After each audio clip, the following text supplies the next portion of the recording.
were diagnosed with cancer within 3 months of each other. Hope this helps in the battle against cancer. Love watching GDQ and happy to give my first donation. And commentator sounds like James Chen? Okay. Anonymous, $25, says, I just want to say thanks for all you do. Cancer sucks, and it's time to kick its butt. Let's hit that 1 million mark this year. Again, reminding everyone we're well more than halfway there. Any donation counts, any little bit counts, and remember there are always prizes available for different tiers of donations. For example, a PlayStation 4 1 terabyte system available for all donations, $30 and more, and a PS4 Pro VR bundle with 10 games available to everybody who donates $75 or more. And so that means Biff195 qualifies for all of those. He donates $100 saying, having fun watching this event, good luck on the remaining runs. Eronios donates $40, says, get back to GDQ, and James Chen is commentating. When's Marvel? Donation goes towards James's choice.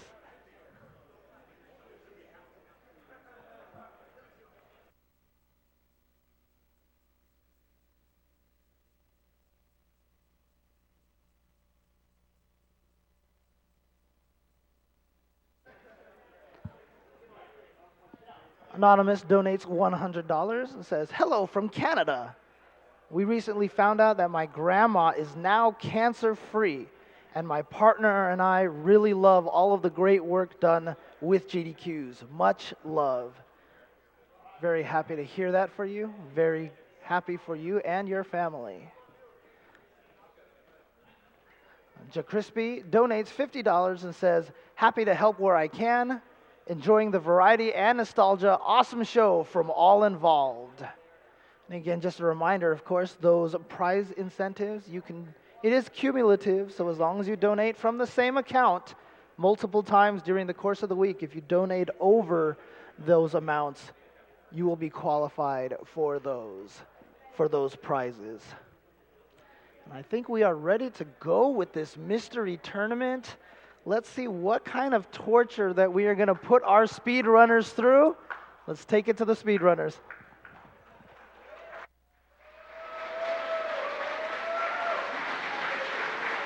Welcome everyone back to AGDQ 2017. Who is hyped for the mystery tournament?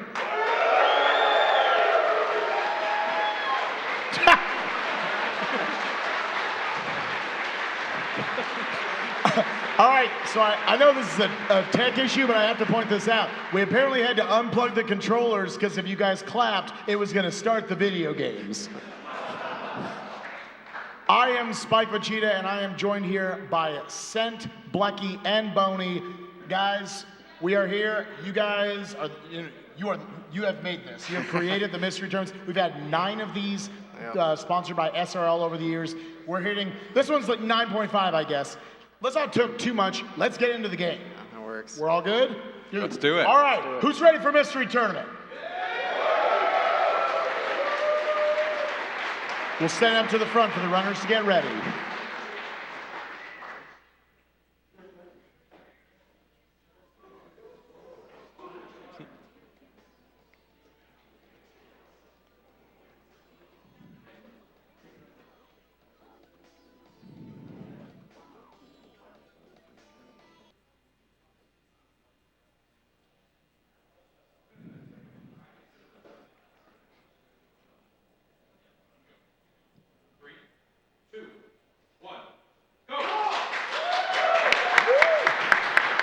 The runners clap for themselves. That is how egotistical they are. I'm going to kick it right over to Bony. Bony, tell us what the format of this mystery tournament is. So this is obviously a brand new event to GDQ, and I'm sure very few people have even heard of this kind of a thing.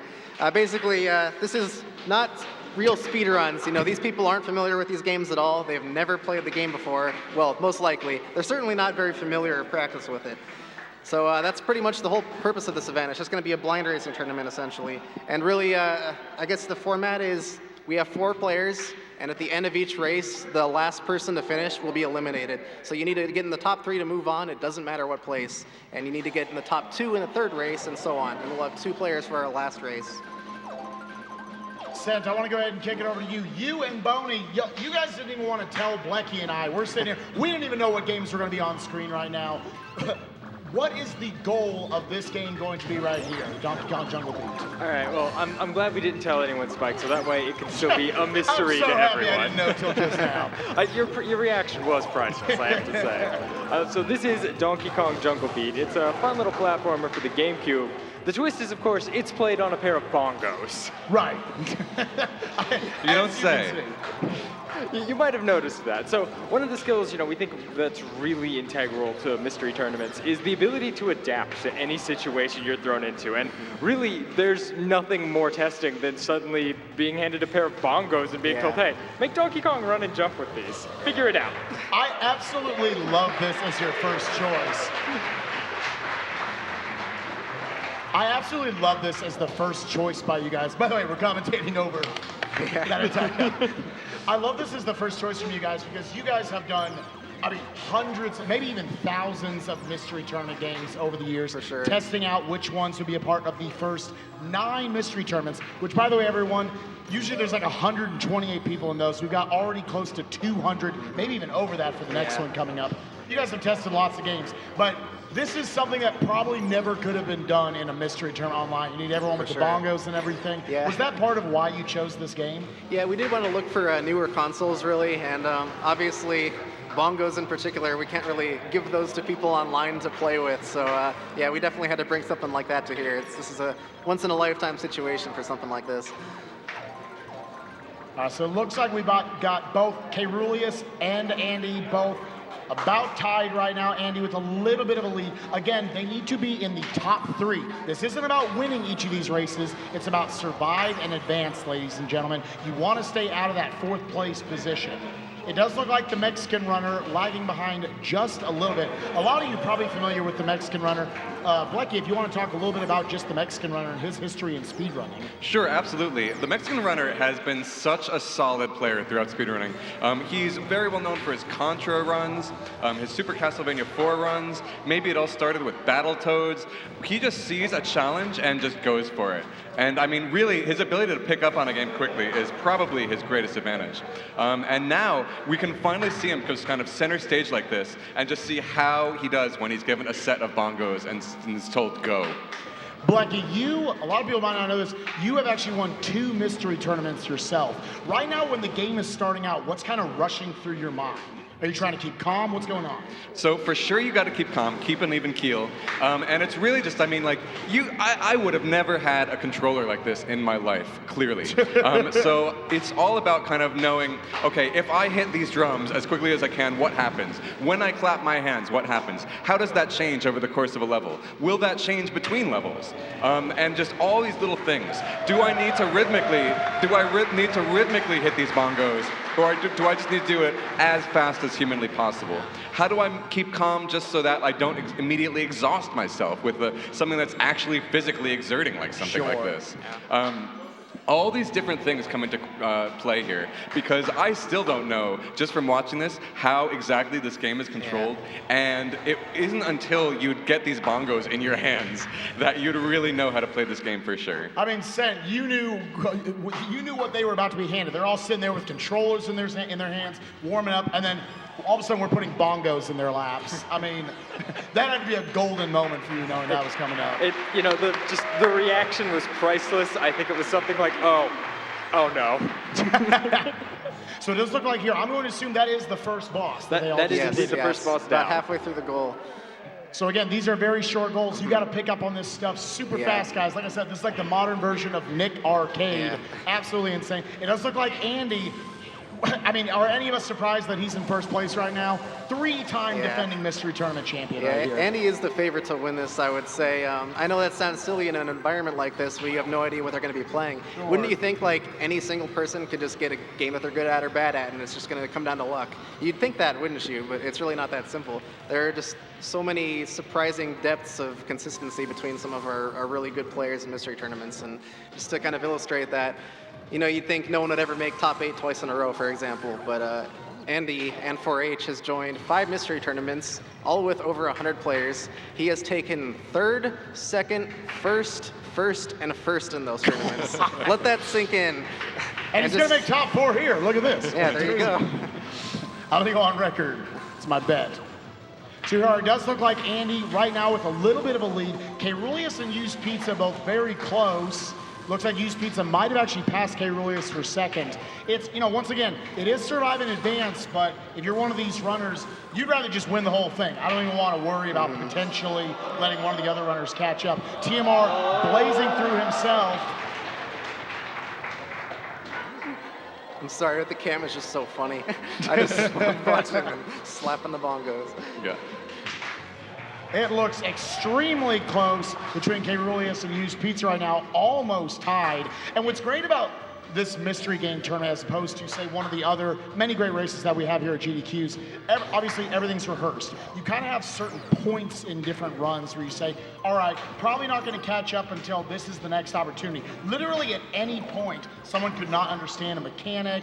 All of a sudden, they just get stuck on a little platforming segment, one single little jump, and then all of a sudden, the leads can swing back and forth the entire time. No one is safe until they complete these goals. Sure. And what I want to know, Bony and Scent, what is it do you think that Andy has done so right in this race that has put him in 1st? And where could you potentially lose time? You know, I think the reason that Andy is in the lead in this race is the same reason that he is the 3-time defending mystery tournament champion. He just instinctively understands video games. Yeah. It's But almost scary. Let's keep it specific to this particular race. What is it about his control of the bongos that he's doing better than the other players? You know, I think it's just how quickly he picked up on how the clap mechanic works and what it's going to do in each of the levels. For example, in that last level, when he was riding the wildebeest towards that snowball, there was no hesitation. He just smacked the side of that bongo a few times and broke through the snowball.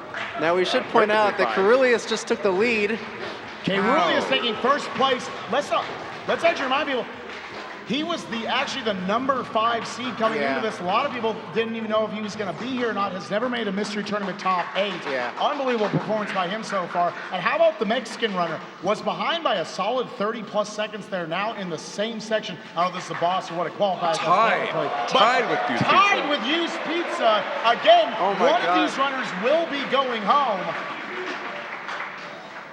And that might be something that the Mexican runner actually had to his advantage. Because he was in last, the other players got to that chicken-like balloon type thing and had to kind of figure out maybe what's different about this. Do I need to clap? Do I need to bongo? And then the Mexican runner was able to pick up on what worked and what didn't from the other players just by watching. All right, ladies and gentlemen, we are basically at the elimination round right here of this game. We are entering the 2nd boss and the final boss of this 1st goal. Caerulius, once again, unbelievable comeback in 1st place right now. Andy just a little bit behind. Mexican runner actually moving in 3rd right now. UsedPizza lagging behind just a little bit. Not long ago was in 2nd place. It's all going to be about who can figure out this boss first. We should point out. No. TMR, we're in a menu. That's not good. We should point out that UsedPizza is the only other previous mystery tournament champion we have here. He did win mystery tournament number 5. Oh no, unfortunately, I don't know what might have happened in the menu there for TMR. Unfortunately, it looks like he picked Retry New Kingdom, and I think that means that he has to go through the entire world again. It didn't look like he would just redo that boss stage. It did put him at the beginning of this World 2, it seems. Oh, so Caerulius and Andy just finished up, actually. They are moving on to the next round, and UsedPizza just needs to hit the boss one more time to take that last spot.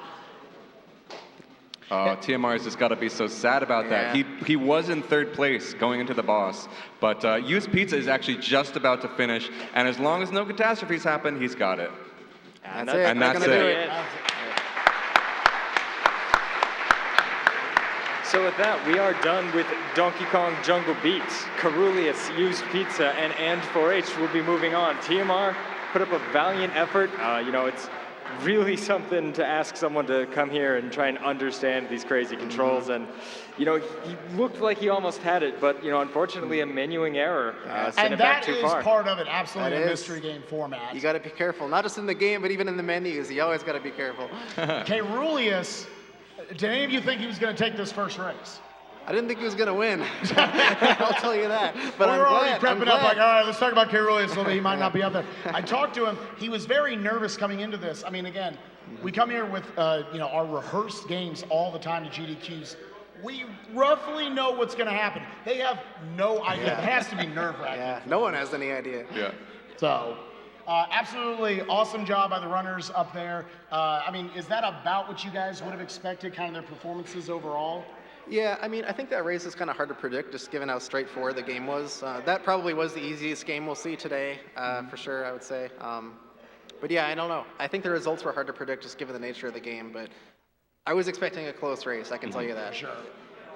Is there any bit for UsedPizza right now that, Blechy, maybe you can talk about it a little bit. UsedPizza probably should have lost that, kind of right at the end. Yeah, they were close. It took a little bit of a menuing error. TMR got into that second boss first. Does that even matter right now? Do you think that affects him mentally? No, I think all that matters in his mind is, okay, on to the next round. Right. I did it one way or the All other. right, did it. That was all skill. All right. Yep. And unfortunately, I mean, that is just the kind of error you can make. And if it costs you, it costs you. And that's what unfortunately happened for TMR. And I mean, UsedPizza certainly, we'll see what he's able to produce in these next rounds. But he has absolutely earned a spot here and has earned a spot going into the second round. As we're going here into the second round, we're getting set up for our second game right now. I want to talk to you guys just about the players in general. Sure. Bony, Sent, you guys want to each talk about these 4 players? Yeah, I suppose we should bring up the Invitational. And, Sure. So, yeah. We had a thing that got us to Yeah, this point. so in early November, we actually did an online invitational event for this. We invited 16 of our, I guess, more experienced and successful players who have joined multiple mystery tournaments in the past. And these were the 4 who moved on from that. I do want to mention Captain Drake, actually. He took first in the invitational. He even beat And4h and whatnot. And he actually won the whole thing, but he was unable to attend, so Caerulius took his spot. So I guess that's a brief outline of the players. We did kind of go over them in the last race. But I think for now we're going to take a quick break, and we'll get into the next race very shortly, so stay tuned. It is not going to be a bongo game, I'll tell you that now. Might have a regular controller. See you guys in a little bit.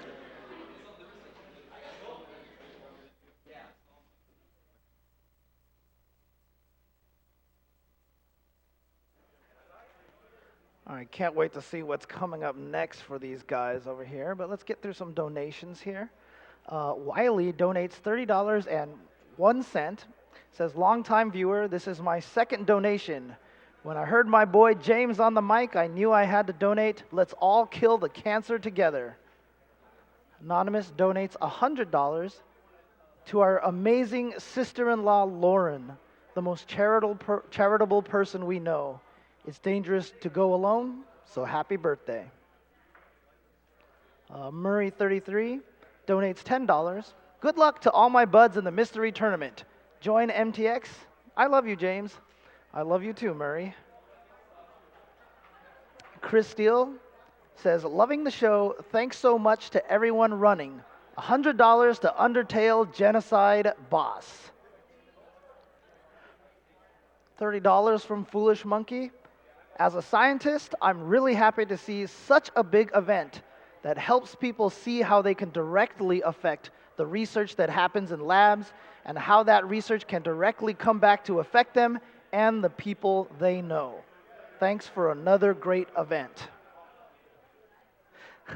The Wood 82 donates $100 and says, yo, I'm just donating because I'm so happy to hear James Chen on the mic. You rock. Incentive to Announcer's Choice. Thank you very much, and thank you. You rock as well. And Matthew here with very appropriate $30 donating to support my friend Caerulius. Best of luck to you on the mystery game. Such an incredible event. Keep up the awesome work. And I will say that donation is what spurred him to take the lead in that Donkey Kong bongo run. Wow, Boreathlete donates $502. So thank you very much for that. Says, super happy to see MT at AGDQ. Do us proud, guys. Chim with $100 says, there's no mystery to this donation. Kill the animals.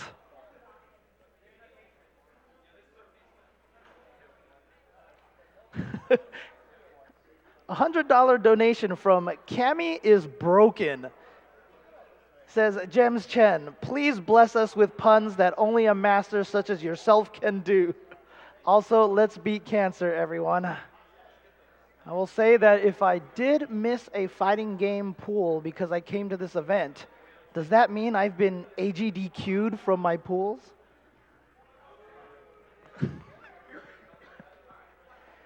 Triscorp donates $30 and asks, what is this? A mystery tournament with only 4 players? How far MT has fallen. Come on, everyone. Let's bring the numbers back and make MTX the best MT yet.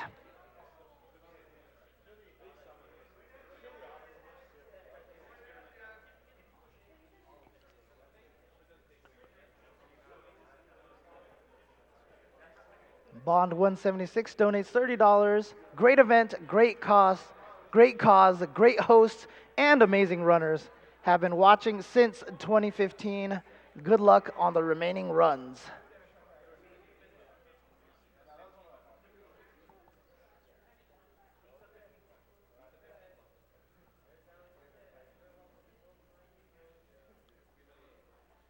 Alex Zilla with a $75 donation says, thank you all so much for everything you're doing. This is my first time donating, but I've been watching for as long as this event has been around. This is my absolute favorite thing in the world to watch. Much love from New York. Thank you all so much for everyone who is supporting this. Donation goes for Reader's Choice.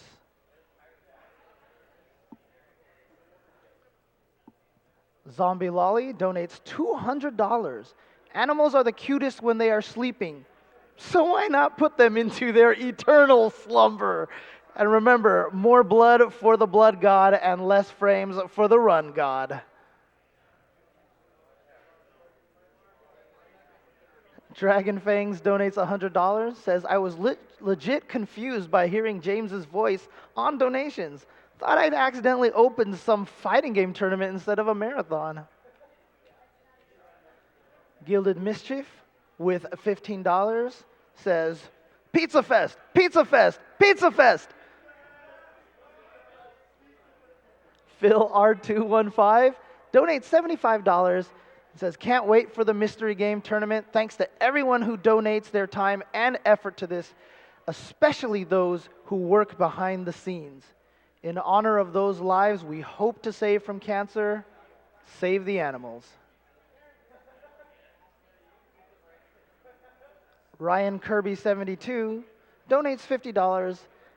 I thought nothing could make this incredible AGDQ better, but is that James Chen I hear? Yes, and that means I'm going to make it worse, unfortunately, sorry. Mystery tournament, let's go. Save the frames, kill the animals. Anonymous with $20. I'm sad I missed half the awful games block due to my internet cutting out, but I'm glad I was able to donate this year. Keep up the good work. $5 goes to saving the song Animal by Pearl Jam. But if that doesn't work, you can just save the animals in Super Metroid instead. Pablo SJO donates $100. I had to donate for such a great cause. And of course, while James Chen is announcing, my favorite commentator. Oh, thank you very much. Much appreciated. Keep up the work and kill those animals. Okay, never mind. No thank you anymore. I'm always pro save the animals. Let's save the animals. No, I'm kidding, Pablo. Of course. Thank you very much. Thank you. 650 Rider, $30, says he's loving those bongos. And King DDD says, killing cancer is about saving lives, so let's save those animals. $100 donation towards that. And Save the Animals currently in the lead by just a little under $1,000. Mazinja with $100 says, an amazing event and a completely crazy mystery race. Best of luck to all the runners. 50 to save the animals and 50 to fight the genocide boss in Undertale. Cold Candor with $150. Hey GDQ, absolutely love these events, and I am ecstatic to see the mystery tournament make it into the GDQ lineup. Here's $150 to winner's choice, so long as it's not save or kill the animals. And to up the stakes a bit more, if anyone can end And4h's reign of terror, And4h's reign of terror, I'll donate another $100. Mystery tournament hype.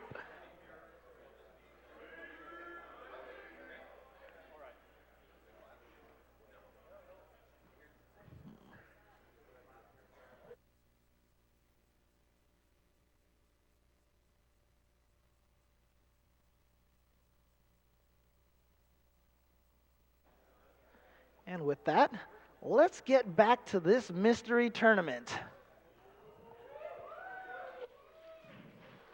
Welcome back to AGDQ 2017 and the Mystery Tournament Invitational. We started with 16 entrants in this tournament, and we are down to our final 3. Caerulius, UsedPizza, and Andy. Let's jump right into round 2.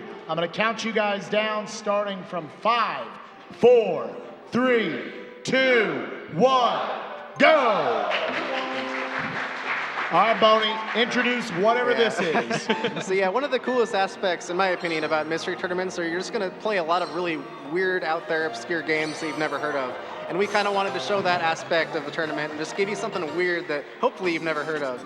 This is honestly a pretty standard marble rolling, ball rolling game. It's on the Wii, and it's actually motion controlled. So, again, they're not using the most standard controller out there, but pretty basic game. Basically what you need to do is just collect all the red gems in each level and get to the end of the goal in the stage. There are 15 stages in this goal, and if you collect all the gems, or if you collect any number of gems and you fall off, it doesn't matter, you keep your gems, so you just need to get to the end of the stage. Looks like, once again, Andy taking the very early lead, with Caerulius staying right on him, playing admirably in this. Now, what is the goal of what we're going to be doing here, Sent? So, as Bony said, we're going through 15 stages. The goal is very simply to collect the gems and get to the end of each stage. The difficulty, of course, comes in to how hard this marble is to control. It might not look it, or, well, judging by Caerulius' screen, it might. But the double drop. The Wiimote is very sensitive, and as you can see, the controls are entirely motion-based. Mm-hmm. Now, how difficult is this going to get as we go? We're already seeing them falling off here. You said last game was the easiest game we'll see today. Yeah. We're on stage like 3 right now. This game is a pretty big difference in regards to play styles compared to the last one. I mentioned that Jungle Beat was pretty straightforward and you just kind of go. But in this game, honestly, it's not very difficult casually, but you can play it very aggressively or you can play it very, very slowly. And it's going to be interesting to basically see how they adapt and how they change. A lot of blind racers will have different play styles. Some just kind of play habitually slow, and they want to play safe, because if they fall in a pit or something, they'll just die and waste a bunch of time. But if they play very quickly, they'll obviously move much faster, and they'll be more susceptible to falling in a pit. So these guys will kind of need to figure out how they need to adapt based on how other players are doing, how they're feeling. It's going to be interesting to see how they change up their strategies. It's awesome to see how solid runners these are, again, in this blind format. Caerulius, once again, killing it right now in this tournament, in first place. Does that mean anything over the course of the next 13 levels? It's still anyone's race by far. It is good for his confidence, though. Yeah. Oh, and right as we say that, again, no lead will ever be safe. That will never be more true. Those are scissors, by the way. It's so interesting seeing this. I think the way I would approach this is, you guys were saying, so how would you start fast and just kind of get a bit slower, or start slow, get a bit faster in terms of kind of controlling your marble? I think for this, I would start slow, don't play it too risky, and just as you get a feel, you'll just naturally get a feel for the controls of something like this, and just how much you need to tilt your controller. So I think I would start slow, and then as you get an understanding, play a bit more risky. It's obviously pretty natural, I think, especially all 3 of these guys, very accomplished speedrunners who've done lots of speedruns over the years, that you think to yourself, okay, if I'm in a race, I have to go for everything. That's not necessarily the format here in a mystery tournament, where other people, unless they're just a god, I don't know, they are going to make mistakes as well. Many, many mistakes. You're not going to get an A+ rank here. You just have to do what you can, make it through, avoid the big mistakes, just like Blechy's talking about. Feel it out. Indeed. So right now, Caerulius and Andy are on the same stage. They've had a few game overs. I think UsedPizza is just about to join them on this stage, but it is a big deal to just be able to kind of have some practice with the particular stage. And Caerulius and Andy have both died on it so many times. Andy does just finish the stage. We'll see if Caerulius can finish it out. Now, again, the format here, guys, we are down to 3 in our last race. We eliminated our 4th place finisher, the Mexican runner. Unfortunately, only 2 of these 3 runners are going to move on. It is not about taking first, it is surviving and advancing. DP, unfortunately, now we could say in the last race, got a little bit lucky with the Mexican runner having a few menu errors, allowing him to get to this point. Yeah, I mean, UsedPizza, something like that, to know that you would have caught up had you just kind of finished that level. He had the goal in sight. To know that he almost finished, okay, he does finish that level. But something like that can really just be so taxing on your morale. And you just have to kind of stay above that, keep a cool head, because it is so tempting to fall into the trap of, oh, I almost made it, I know this level, I gotta just go as fast as I can. You can't do that. Unless you know it's almost at the end and you just have to get risky, you have to play it fairly safe on something like this, or you will just let your mind get to you and just kind of die over and over. Now, Blechy, as an experienced blind racer, how do you think the appeal of being in person and being able to see the other players' screens really changes things? Because normally in mystery tournaments, they're all done online. You're not watching your competitors right next to you. Right. You can now, because they're able to just kind of move their eyes and see where their opponent is, they're able to slow down or speed up their strategies to accommodate for that. So if one player knows that they're way in the lead, then they might play very safe and just finish it out, make sure they can finish. Caerulius finishes that level, and Andy right behind. But whereas if you don't know where you are, you could be first in the race by far, but you might have made a few critical mistakes anyway, and those just kind of get in your head, and you think you must be in last. Oh, man! UsedPizza, unfortunately, keeps just kind of getting to the tail end and just having these unfortunate errors. Yeah, no matter what you say, I mean, the other side of that, you can look over, you can take it a little bit safer because, you're right there. Trying to give him a little bit of silence to line that up. A part of you, if you're behind, you're looking over and seeing these other 2 runners, maybe that makes you rush yourself a little bit. Really a complete neck-and-neck race between Caerulius and Andy right now. They both had very strong performances here in these first 2 races. Absolutely.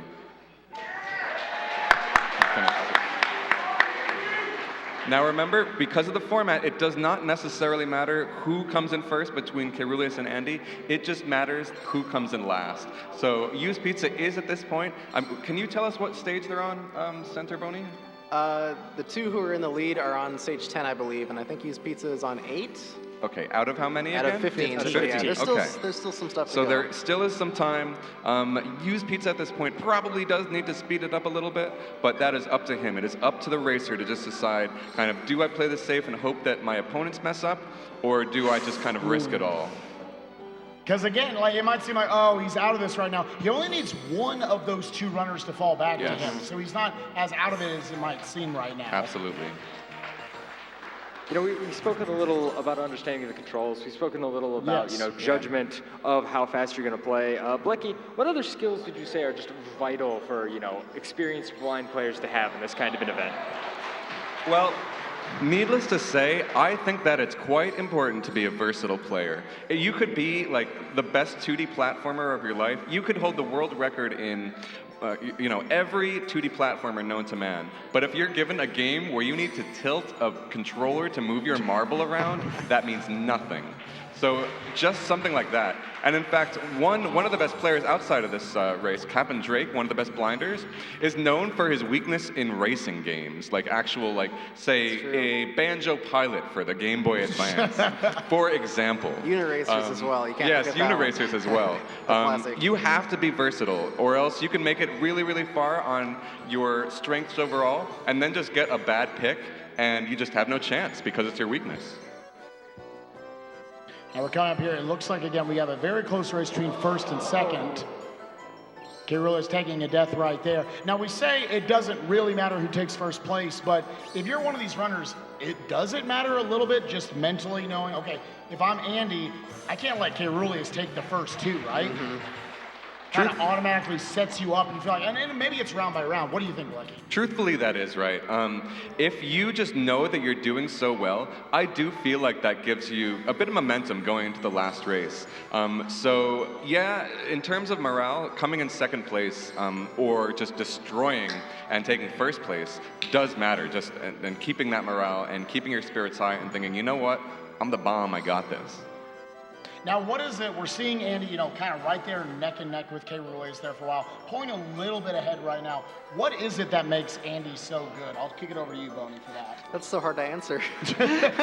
He's lost like one tournament match over the last 3 mystery tournaments. Yeah, he just has this natural ability, and it just seems to apply to every game. I've seen him join probably hundreds of blind races at this point, and he's had maybe 3 not amazing performances where he just didn't finish in the top couple placements. I don't understand it. I mean, Blechy might have some more insight than I will, just because he's done very well in mystery tournaments in the past. I don't have quite the track record he does, but it's beyond me, man. It's just beyond me. I don't know how these guys do it. I feel like it really just does come down to intuition and just your ability to kind of keep a cool head and just say, I'm going to take the time early on to figure out how exactly I can play riskier later.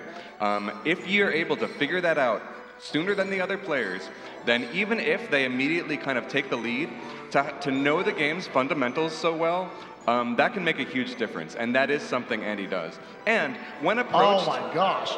Wow. Oh! See, something like that, he was just able to, Caerulius was able to pick up on this pattern of the way that the kind of platforms were going, and just keep that particular rhythm with the controller. And something like that is a big, big deal. Now, I'm sure everybody in chat has made this. I'm sure everybody in chat has made this comparison so far. It looks so much of it, you might think, oh, it's another monkey ball game that got in. I feel like there's lots of potential little skips that you would do all over the place, just dropping down. Yeah. You feel like that's going to be a temptation for these runners, or you've even seen that? Yeah, I kind of figured we wouldn't see it because it's actually hard to execute. But basically, the way the game works is, although you do need to collect all the gems, if you flick your Wiimote down and up really quickly, you can actually jump really far and really high, and it's cool. The game doesn't let you fall too far. You'll hit like a death zone basically, but you can skip large chunks of a lot of the levels. And by the way, we're seeing level 15 right now. They're just about done. They're all tied up at the cannons. This level actually isn't too difficult, but you do need to be patient with entering each cannon, and we can tell they're a bit nervous, judging by how much they're missing. And this looks like Caerulius with a little bit of a lead right here. Sent, go ahead. And we've talked so much about Andy over the past few minutes, but Caerulius really, someone who doesn't have a mystery tournament win to his name, doesn't have a mystery tournament top 8 to his name, and he just took the game from Andy. 2-0, ladies and gentlemen. UsedPizza's on level 12, I believe, so as long as Andy can keep his cool, he's in good shape. This is just so close, so tense. I just want it. I mean, this is always the moment of tension in a race when you know you're so close to the finish. That's gonna do it.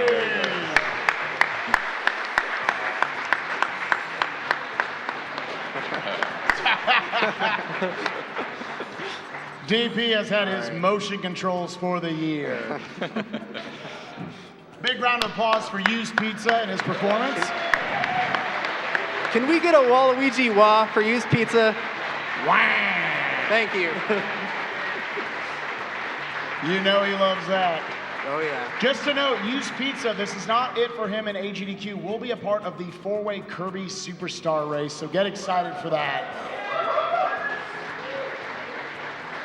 But we're not in Kirby Superstar yet. We are still talking about the Mystery Tournament Invitational. We are down to our final 2 runners, Andy and the Cinderella Story, who is 2-0 right now, Caerulius. Get hype, everyone. We're going to send it over for a quick break, and we'll be right back with the finals.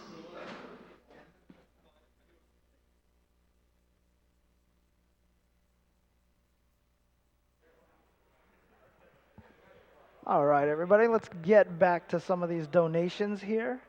We have Zimzal with $50. I have to donate for the link to the past run. It's the first game I saw a speed run for, which was Zelna doing the 100% run. Also, save the animals. Anonymous donates $100 and asks me, hey, James Chen, you there to speedrun Tetris, right? I would love to. If Kevin DDR would be more than happy to try to train me, I would be more than happy to try one of these days. Echo Desh with $30. Can't wait to see what comes next. Many people close to me have died due to cancer, and I will do what I can to help. Thanks, AGDQ, and thank you, Echo Desh. Hot Sauce Ross with $50. Hope to play for you all at SGDQ this year, but until then, here's some of my cash. Save those animals. Super Metroid speedruns are nothing without shine sparks and wall jumps.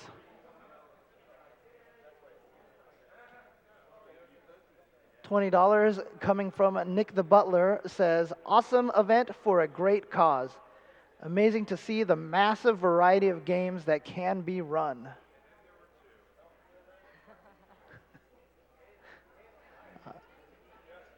Zelotus with $75 says his brain is thoroughly confused.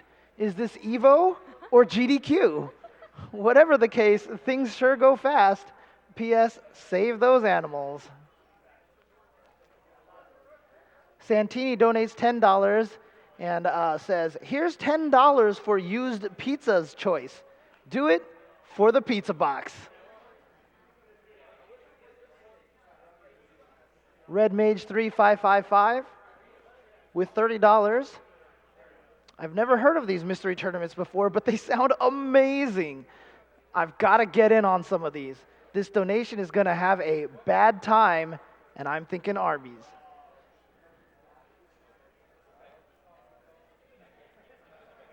Black Bro 2K6, $100. Says, James Chen transcends the FGC and the world with his tale of souls and swords, eternally told. Beast Commentator, thank you for your golden work. Appreciate it. Thank you very much, Black Bro, for the donation. Ryujin with $100. Awesome to see a mystery game tournament for once in AGDQ. Good luck to the finalists, and here's hoping for a really obscure game in the finals. We can probably all count on that. Money goes towards fighting the genocide boss in Undertale. Only 66K to go, people. Do it! Speaking of, I do want to note that we did hit the 2/3 mark on the way to $1 million here donated, so let's keep that up, guys. We are at $667,000. Shout outs to everybody who has donated. Lashad with $30. Happy to hear James reading donations. What a great fit for such a positive event. Keep it up, guys. That mystery tournament is so fun. Can't wait to watch La Mulana in a few hours. Thank you, Lashad. Boss Crab 224, $30 says, let's go Caerulius, wrecking 2 champs in the finals. And he is one of the last 2 competitors here in this mystery tournament. And once again, another donation from overseas. I am going to butcher this username so badly. It is Absterstaub. Yeah, we'll go with that. $100. Greeting from Switzerland. You're messing around with my sleep schedule and my work hours. $1 goes to Tazbot Destroys Valve. $99, kill cancer. Kill the animals and save those frames. Keep up the great work and best of luck to the runners.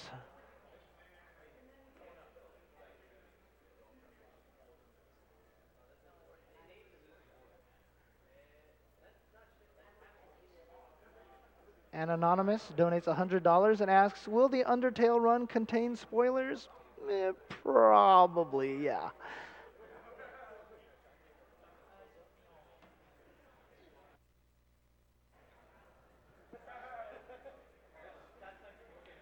Again, thanks everyone for tuning in. We are in the midst of the mystery game tournament, down to only 2 competitors left.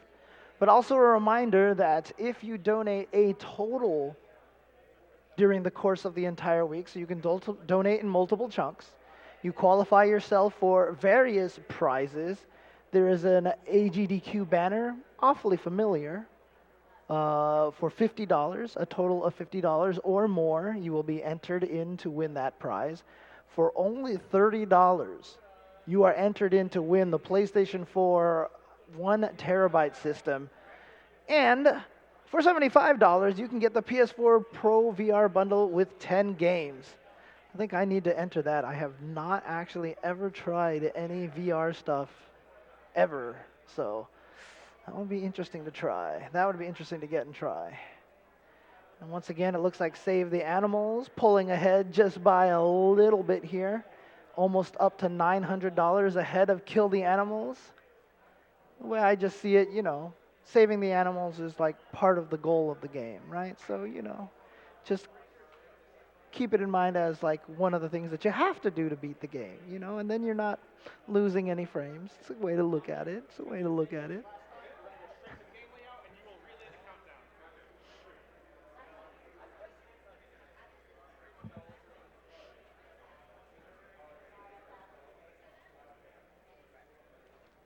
Once again, we have a bunch of incentive donations as well for the Dark Souls 3 run. You can name the character and choose between Mammy Nova, Robbie Rotten, and the Champ, including 49 other options. And currently, Mammy Nova in the lead. And of course, Super Dram World, complete the 5 special levels. That incentive goal is currently 3/4 of the way there at 31,000, almost 32,000 out of 40,000. Once again, thanks to everybody who's donated. But I know what you guys are here for. You guys want to watch some mystery tournament, so let's get back to that. Welcome to the final round of Mystery Tournament at AGDQ 2017. We have our final 2 players. We have got Andy, 3-time defending Mystery Tournament champion, and Caerulius, 2-time defending right now champion. Who is hyped for the final round of the Mystery Tournament?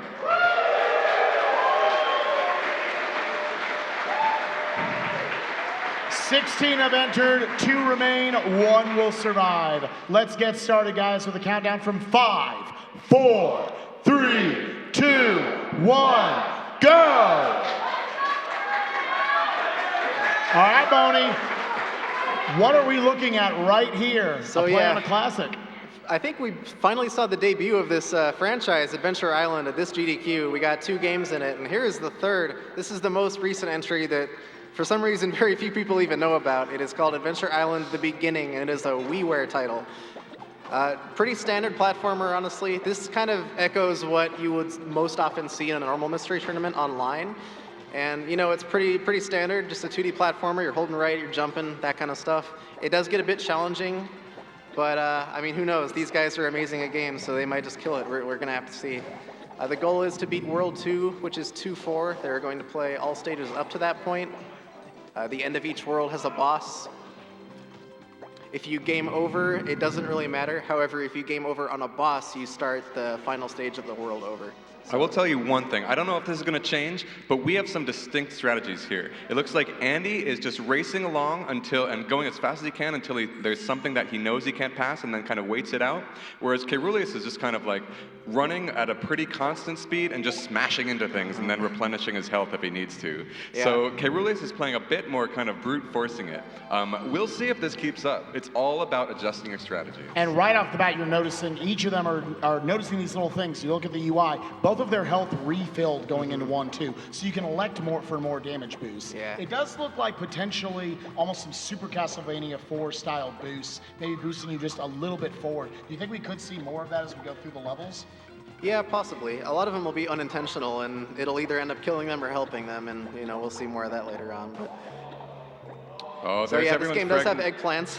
It's Yeah. not quite as brutal as the original. Your health doesn't deplete quite as quickly. And obviously this game doesn't have a one-hit kill system like the original, so it is more forgiving, but it does have a lot of the same mechanics.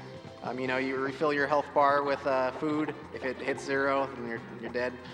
Does look like Caerulius figuring out that platforming section a little bit faster. Unfortunately, though, taking the death. Right before the goal, too. Yeah, that's brutal. And does that send you back to the start of the level? There's no checkpoints in this game. 1 point brutal, another point saying, well, then this lead could change at any moment. It would take one other death by Andy to all of a sudden flip it back the other way. Truthfully, there is a piece of memory that comes into play here. I feel like now that Caerulius has played the level, he knows what's coming up. He knows he's going to have to hit that switch, but there's memory as to, if you can remember kind of where those boulders are, where the frogs are, where every specific enemy is, then you can really race through the level. And that's just one more piece of learning that comes. Yeah, you're seeing the difficulty of the stage, understanding how much, because inherently you might think, okay, everything does 1 health. With Caerulius taking damage everywhere, some things like that boulder, it did 3 damage right there. Maybe he doesn't remember that from the first time he took the damage. It's hard to really understand that on the fly, how much damage each thing is dealing to you. And as a staple of the Adventure Island series, there are these skateboards as well. And I would imagine, I haven't played this game that they're playing right now, but I would imagine that if you're on a skateboard, there's going to be some risk because you could potentially, you can't completely stop with skateboards like you can when you run. So you could potentially send yourself hurtling off into a cliff. Andy almost did there, but thankfully he killing it. ran into an enemy and lost his skateboard. You know, really, I love Adventure Island as a final game for a mystery tournament like this. You know, with Donkey Konga, it was all about learning how to do the controls properly. With Marble Madness, it was all about understanding risks and figuring out your playstyle. This is just pure platforming skill. Are you good or not? This game is going to let us know. Yeah, I want to talk to you guys a little bit about that. Sent, you have tested, again, like thousands of mystery game tournaments over the years.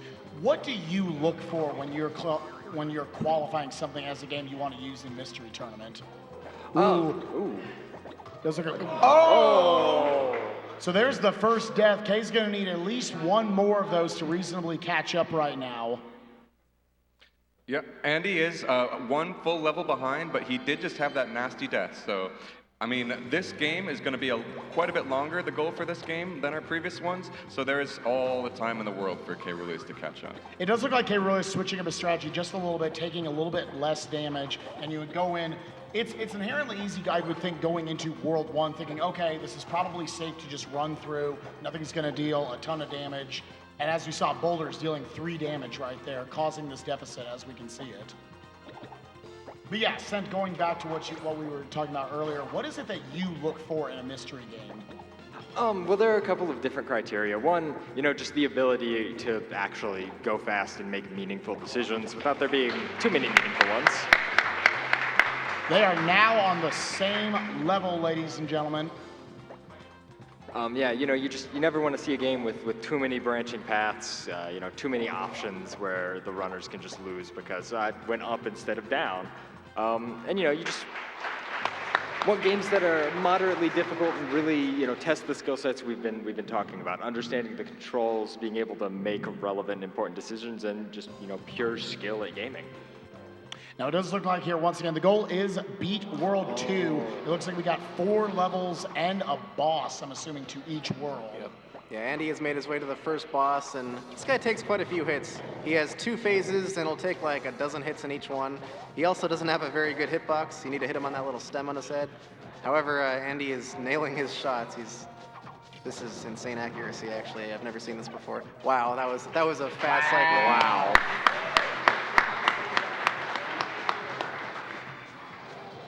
Is there a particular game that you like, a game style that Andy is stronger at than others? Do you think platformers is still kind of his mainstay, or is it kind of just well balanced? Yeah, it seems pretty much everything. He says his own weakness is puzzle games. I disagree. I think he's pretty good at them, but I don't know. I would say he's stronger in platformers and other things. So he's just good at everything. That's really all it comes down to. Yeah, he is among the most intuitive, I think, in the blind racing community. So just he's able to pick up on anything. And if that means controls in platform games, if that means kind of what you need to do in a puzzle game, if that means like what power-ups maybe are good in a racing game, it's all the same. I feel like he's just able to quickly learn. Oh, Caerulius, unfortunately, having some difficulty with this level. Yeah, getting a little bit walled at 1-4. Did you have a particular level when you guys were testing it that you thought was going to give the most trouble? Is the trouble on 1-4 surprising you at all? Not really. I feel like at least half the levels were pretty tricky in some parts. I don't know. I more just remember certain sections of the game rather than the entire stage. Sure. And we'll see more of them. It's not a breeze from here on out. These are, I myself have never played an Adventure Island game. Okay. They're pretty hard, right? Oh yeah. Just in general. In general, Some of them aren't too bad, but yeah, the first one's rough, that's for sure. This one seems to me, I've played 1 through 3 and part of 4. 1 through 3 are notorious for their one-hit kills. I mean, you can get like dinosaurs that kind of add a little buffer to you, but for the most part, they are just about impossible. And it seems like you've got considerably more control of your character in this game compared to what you would expect from if you had only played the NES Adventure Islands. So here we are at the start of World 2, and I already love seeing it. We are seeing ice physics, I'm assuming, right here. So something else that they're going to have to adjust to, at least an ice world. Bony, I want to kick it over to you just to talk about the history of Mystery Tournament. Caerulius finishing up 1-4. See, maybe he can adjust a little bit after the struggle there. We got right now Andy with low health. But yeah, let's send it over to you, Bony. Tell me a little bit about just the history of Mystery Tournament. So yeah, I did kind of touch on this in the interview earlier today, but just to give a brief recap, blind racing had always been pretty popular on Speedruns Live, and again, blind racing is when you just go into a game with other players who have not played the game before. And there was a pretty decent community for it. We liked it enough to the point where we just decided, hey, why don't we just run a mystery tournament where we just do basically a blind racing tournament. So we did that with about 32 players. It was a double elimination tournament. We did it in late 2012. And it went pretty well. It was a bit of a learning curve, but we had a good time with it, so we kept it going. We did about 2 a year, and we actually finished our 9th tournament pretty recently, and we're going to be on our 10th one pretty soon. So it's been a long but fun ride for sure. Caerulius is taking a bit of a different approach than Andy did. Whereas Andy was jumping off and going for 2 hammers per round on this boss, Caerulius is actually just kind of staying in place and going for 1 round.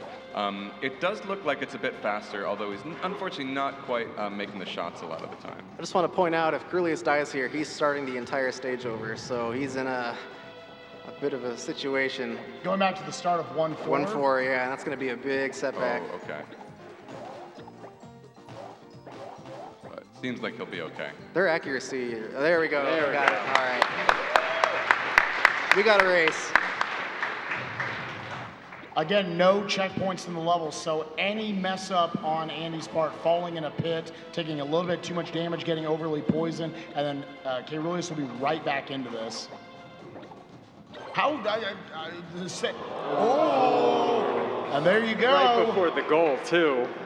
Right before the goal. What a punishing mistake right there. Again, very different from any race you're going to be seeing here at GDQs, where it's not just little mistakes. Oh, I lost frames here, I lost a second. We're not caring about that here. We're trying to avoid the big mistakes. So that's going to be almost exactly a 1-stage lead right now for Andy going forward. Going into a game like this where you actually have health compared to a one-hit KO game is the two just are so different from one another. You can play quite risky in a game like this. You can see how prevalent the health is, and you can see that, it seems like most things only do 1 damage. We did see a boulder before that did a bit more, but for the most part, you can play pretty risky and then just kind of slow down when you're getting on low health. And I think that's exactly what these 2 players had quickly figured out. Of course, we're seeing the classic skateboard action. Then you see the classic no more skateboard. No more skateboard. Ooh, unfortunately, we were seeing frozen. Now, it looks like it's only a short game over screen that is necessarily the punishment for losing all your lives.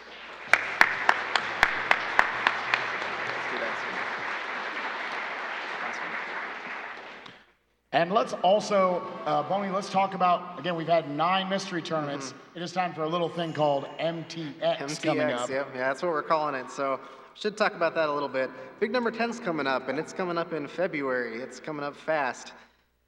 And I want to go off on a little bit of a tangent here. I feel like after every GDQ we have, there are always a lot of people, a lot of new viewers and whatnot, who have a lot of interest in getting involved with speedrunning, but they really just don't know where to begin. They don't know where to start.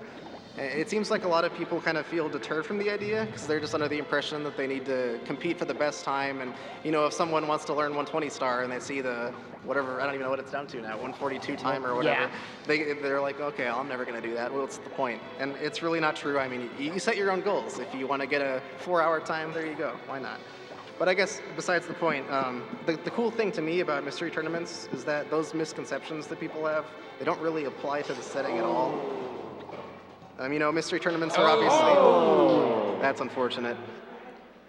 Mystery tournaments are obviously pretty different from the traditional idea of what speedrunning is, but they're also a very accessible point because you don't need to practice beforehand. You're not spending hundreds of hours learning the game. You're actually supposed to just jump right in and play the game with no experience. And along with doing that, you're kind of developing racing experience, you're building your competitive mindset, so there's really so many reasons why mystery tournaments are a really great entry point into speedrunning. If you want to get involved, I recommend doing this. And really on top of that, even if you're not interested in the competitive aspect of it, you can just have casual fun with it. You're going to find a lot of really cool, obscure games that you've never heard of, and one way or another, you're going to find some cool stuff, and it's going to be a good time for most people, for sure. I just to add on to that real quick, Bony, a lot of the time I see people like, oh, I really want to speedrun, but I just, I don't know what game I would ever play. And I've seen so many people across the past few years who have picked up games that they were like, well, where'd you find this game? Well, someone gave it to me in Mystery Tournament. Yeah, Secrets of Grindia and Shippu Iron Leaguer, that cool sports platformer on the Game Boy, those were both at this GDQ and were both found in mystery tournaments in the last year or so. Now remind me, so Andy is now on 2-3, is that right? Yes. Okay, Yes. so it seems like he's been stuck on that for a while. Caerulius, unfortunately, also a bit stuck on 2-1, which Andy seemed to get through in one try before. Pretty crazy. Is there anything we should know about maybe the boss of World 2 that we should be afraid of? Spencer, Bony? The boss? Yes. I'm sorry. Yeah, it's fairly similar to the first boss. The hitbox is in a different location, and honestly, I think it's easier to hit, so they probably won't have much issues with it. But again, it's going to be the end of the goal, so who knows if they're going to feel the nerves and it's going to crack.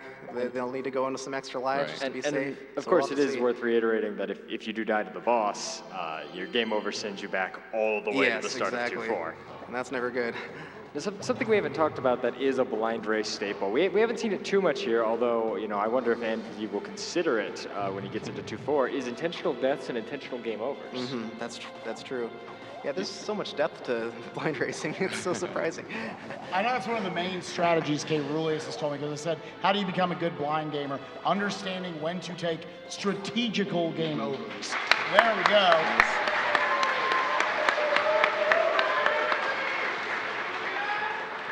And yeah, on that note, I mean, it does take time to lose a life. You'll take the 10 seconds to die and respawn and whatnot, but if you're going into a stage with a boss at the end and you have 0 lives and you die on the boss, it's usually worth it to take that 10 or 15 second loss rather than losing 3 minutes to the boss and having to redo the stage. So it's kind of trying to figure out when you need to do that. Certainly a decent one-level deficit here, but again, it does not matter. There is no, I mean, we literally have a clock on screen, but there's no clock. He can't just run it out. This isn't a regular sporting event. This is more like baseball. He's got to get those outs. He has to finish 2-4 in order to win this mystery tournament. Caerulius only 1 stage behind right now. A lot of it looks like what they're dealing with right now, again, these ice physics, understanding how to build up their momentum properly and being able to utilize that. This seems very brutal for only World 2 of this game. Yeah. It certainly is, and again, it really is worth reiterating. Andy's been stuck on 2-3 for so long. Not only that, but he's seen Caerulius, go through 1-3, 1-4, 2-1. He's seeing his lead slowly slipping away. That was potentially the world record for shortest time spent on a skateboard. A world record at a marathon. Thank you, There we Caerulius. go, everyone. Give him a hand. I can tell you this for absolutely sure. If Andy was not able to see Caerulius... Oh, nice. First trying 2-2, ladies and gentlemen. If he can finish 2-3 quickly, this is a race. If Andy was not able to see Caerulius' screen right now, there's no way Andy would think he was in the lead. He has had maybe like 4 or 5 deaths by now, and when you're feeling kind of that you've made that many mistakes, even though it's fewer than your opponent, if you don't know your opponent is behind you and you've made that many mistakes, you're just assuming you're in the lead and you're panicking. Yeah, it's definitely, this is a unique format for the mystery tournament. Death right there for him, right at the start of 2-4. At least it was very early on. All right, Caerulius making his way through a platforming section right here. Again, having to really accept those ice physics. Again, definitely has become more conservative as the game has gone on with less damage boosts. Really just saying, you know what, Terminator style, we're killing everything. Yeah, they've really adapted to these ice physics quite well. And they know... Okay, needs that health. Yes, that eggplant is on him. That eggplant will sap your health. If you were a fan of the original Adventure Islands, you'll remember. But, oh, is he going to go for that? No. It's going to run out of health. Oh, he's so gotta keep low on going. health. He knows he He's needs so to move. low. He knows. Oh! He had to take that risk. I don't blame him at all. He had 1 health left. He just had to go for it.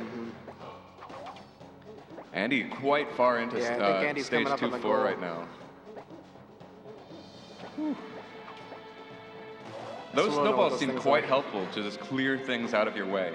And that's just one more thing to kind of pick up on. As you approach that snowball the first time, you don't know what it's going to do. Then you push it, you see, and remember, every time you see a snowball in the future, I can use this, and I can just kind of follow behind it. Now, again, a reminder, Bony, you alluded to it earlier with the first boss.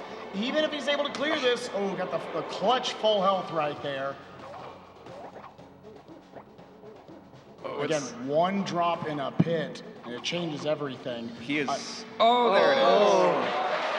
Now, he might have cleared the stage, ladies and gentlemen, but any death to the boss right here, and we're going back to the start of 2-4, a truly punishing death. He does have 1 expendable life, so he's in solid shape, but 2 lives would be better, that's for sure. All right, coming up here, this only thing standing between him and another Mystery Tournament Championship is this idiot that doesn't want to be hit in the face. Oh, all right, we got a little bit different weakness point right here. Yep, looks like you have to hit him in his chest. So Andy is just going to be doing these short hops to try and get 2 in. So that I assume this is a 2-round boss as well? Yes. Yes. It is a 2-round boss. Okay. Getting very close. So this is the big one. Andy just has to finish this round 2, and he has taken Mystery Tournament at AGDQ. Just to watch out for those. Looks like each of those icicles are dealing about 3 damage apiece. He's peppering him with these bullets. Should be good. He just has to finish him off and not take damage. That's it. That's it, ladies and gentlemen. Meanwhile, on Caerulius' screen, Hudson keels over on 1 knee, celebrating Andy's victory. Wonderful job, gentlemen. Big shout outs to all 4 of our runners, and these are just our top 4 right here. Andy, our champion. Caerulius, the unbelievable Cinderella story. No one thought he'd get to this point. UsedPizza in 3rd place, and the Mexican runner in 4th. Really, really fun stuff. Yeah, we're going to be talking a bit more. We've got an interview coming up with Andy to see we're going to explore kind of what makes him so good. How has he won 3 mystery tournaments? How has he won this tournament?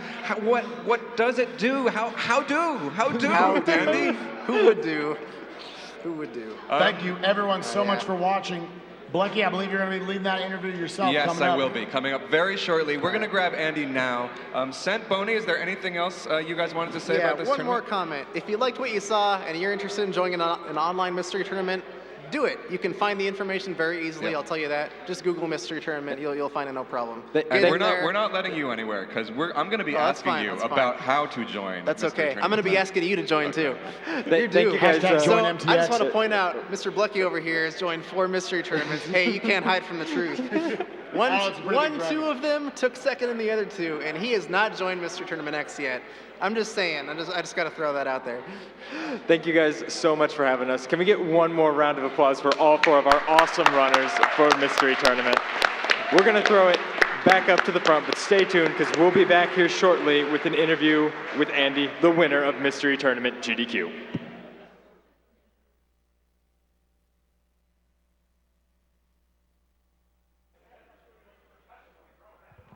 All right, awesome mystery game tournament performance there. It's just one of those things.